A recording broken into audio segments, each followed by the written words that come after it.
शहर के senior Congress party leader व फर्स्ट मेयर डी संजय ने आज अपनी क़यामगाह पर मुनक़िदा एक सहाफ़ती कॉन्फ्रेंस के जरिए रुकन पार्लियामान निज़ामाबाद डी अरविंद को सख्त अल्फाज में इंतबाह देते हुए कहा कि वो अपने इश्तिहालंगेज़ बयानात व कांग्रेस पार्टी बिलखुसूस चीफ मिनिस्टर रेवंत रेड्डी पर शख्सी हमलों और नाज़ेबा अल्फाज का इस्तेमाल करने से बाज आ जाएं।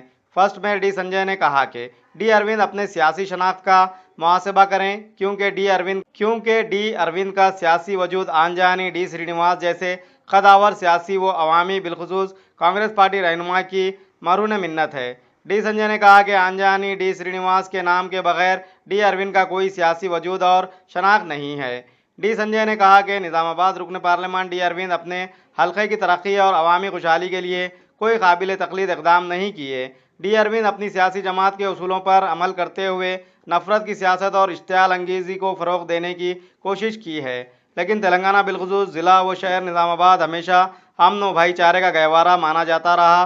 ज़िला व शहर निज़ामाबाद के तमाम तबक़ात की अवाम आनजानी डी श्रीनिवास को अपना वाहिद लीडर तस्लीम करती रही। आनजानी डी श्रीनिवास ने गुज़िश्ता 50 सालों के दौरान निज़ामाबाद में हिंदू मुस्लिम इत्तेहाद व फ़िरका वाराना हम आहंगी की बरकरारी के लिए अहम किरदार अदा किया है। इन्होंने कहा कि आनजानी डी श्रीनिवास जैसे अमन पसंद लीडर के उसूलों की खिलाफ वर्जी करते हुए डी अरविंद ने हमेशा आनजानी डी श्रीनिवास के किरदार और उसूलों को नुकसान पहुंचाने की कोशिश की है।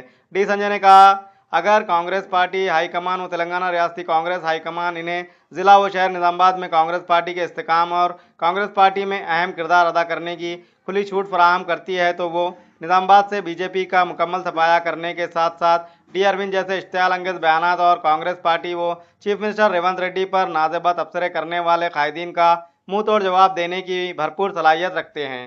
डी संजय ने कहा कि वो कांग्रेस पार्टी रहनुमा आनजानी डी श्रीनिवास के उसूलों पर कायम रहने व अवामी खदमात की बरकरारी के लिए निज़ामाबाद के तमाम तबक़ात की अवाम के दरमियान अपनी खदमात जारी रखे हुए हैं। इन्होंने कहा कि निज़ामाबाद के तमाम तबक़ात की अवाम अपने कायद आनजानी डी श्रीनिवास के अमन पसंद उसूलों और तरक्की याफ्ता इक़दामात को हमेशा कायम रखने कांग्रेस पार्टी का साथ देते आए हैं। ये वो लोग हैं जिन्हें दौलत के तराजू में नहीं तोला जाए और ना ही किसी तरह की किसी भी शर्अंगेज़ी का शिकार हो।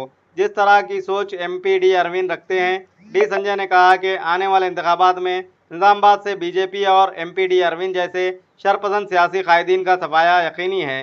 तेलंगाना में अवाम दोबारा कांग्रेस पार्टी को भारी अक्सर से कामयाब करेगी। షార్ట్ నోటీస్లో మీకు ఇన్విటేషన్ పంపించి అంత తక్కువ సమయం అయినప్పటికీ కూడా మీరందరూ అభిమానం కొట్టి ప్రేమతోని ప్రెస్ కాన్ఫరెన్స్ అటెండ్ అయినందుకు మీ అందరికీ పేరున ధన్యవాదాలు। ముఖ్యంగా ఈ press conference Nizamabad MP Arvind గారి గురించి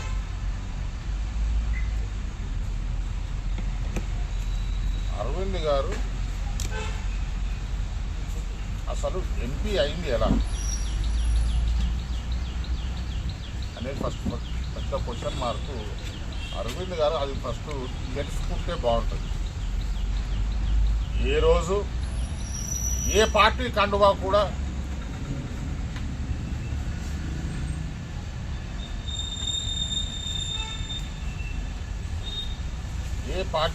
కూడా మోసినటువంటి వ్యక్తి కాదు, అటు కాంగ్రెస్ కాదు ఇటు బీజేపీ కాదు। అయినప్పటికీ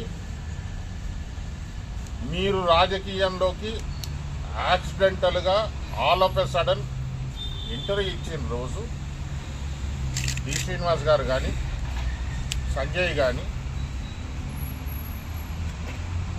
ఇన్యాక్టివ్గా ఉన్నారు, ఏ పార్టీలో కూడా యాక్టివ్గా లేరు। ఆ వ్యాక్యూమ్ని ఆ గ్యాప్ని ధర్మపురి అనే పేరుకు ఉన్న వాల్యూని దృష్టిలో ఉంచుకొని నిజామాబాద్ ప్రజలు లీడర్లు ఓటర్లు నిన్ను హక్కున చేర్చుకోవడం జరిగింది। అదేదో నీ బలమని నువ్వు భ్రమపడితే అబ్సల్యూట్లీ మిస్టేక్। నువ్వు గెలిచింది శ్రీనివాస్ గారు సంపాదించుకున్నటువంటి కాంగ్రెస్ పార్టీ కొన్ని లక్షల మందికి చేసినటువంటి మేలును వాళ్ళు గుర్తుంచుకొని ఆ ఓట్లు నీ వైపు వచ్చినాయి। నీకు ఎక్కువ చెప్పదలుచుకోలేదు, నువ్వు ఏ స్కూల్లో అయితే ఇప్పుడు చదువుకుంటున్నావో ఆ స్కూల్కి ప్రిన్సిపల్గా పనిచేసినాం మేము. మామూలు విషయం కాదు. ఇంతకుముందు కూడా నాకు పార్టీ లైన్స్లో కాంగ్రెస్ పార్టీ నుండి ఫోన్ వచ్చింది. ఈ బీజేపీ క్యాండిడేట్ అరవింద్ చాలా ఎక్స్ట్రా మారుతున్నాడు, అతన్ని అటాక్ చేయాల్సినటువంటి అవసరం ఉంది అని చెప్పి ఫోన్ చేస్తే నేను రెండో ఫోను మా నాన్నగారికి డి శ్రీనివాస్ గారికి ఫోన్ చేసిన. నాకు ఇట్లా ఫోన్ వచ్చింది, అరవింద్ని అటాక్ చేయమంటున్నారు, నాకు కర్తవ్యం బోధించండి నాన్న అని ఫోన్ చేసి. ఆయన నాకు చెప్పింది ఒకటే, కాంగ్రెస్ పార్టీకి నీకు బాధ్యత ఇనిమ్మని, రెస్పాన్సిబిలిటీ ఇనిమ్మని. మనం అనవసరంగా నోరు పాడేసుకోవద్దు.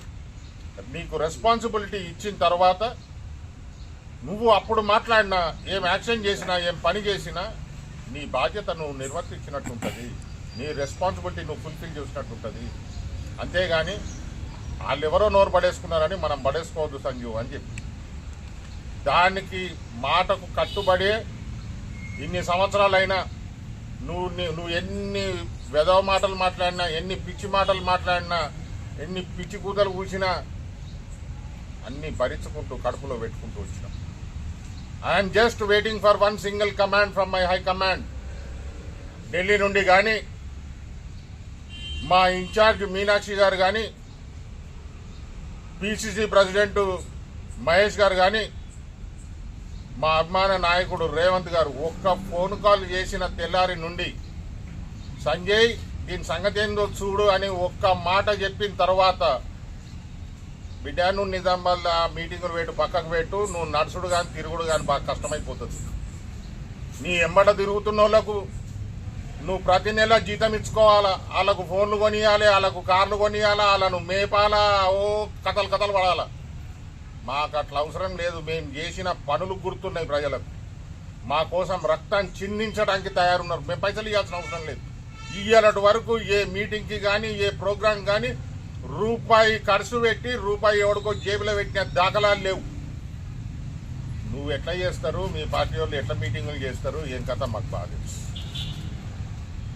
నేను బీజేపీ పార్టీ గురించో ఆ పార్టీ నాయకుల గురించో నేను పర్సనల్గా ఏం మాట్లాడదలుచుకోలేదు.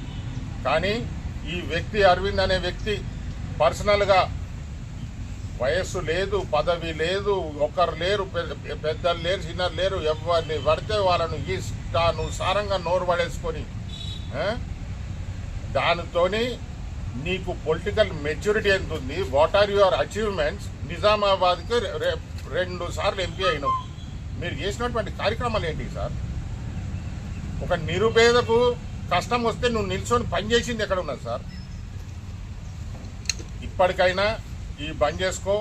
నేను ఇప్పటికీ ప్రెస్ మీడియా ద్వారా పబ్లిక్గా అపీల్ చేస్తున్న కాంగ్రెస్ పార్టీ హైకమాండ్కు, స్టేట్ హైకమాండ్కు కూడా, మీరు నాకు అఫీషియల్గా ఇస్తారా, అన్అఫీషియల్గా ఇస్తారా, నాకు ఒక రెస్పాన్సిబిలిటీ ఇచ్చి జస్ట్ వెయిట్ అండ్ వాచ్.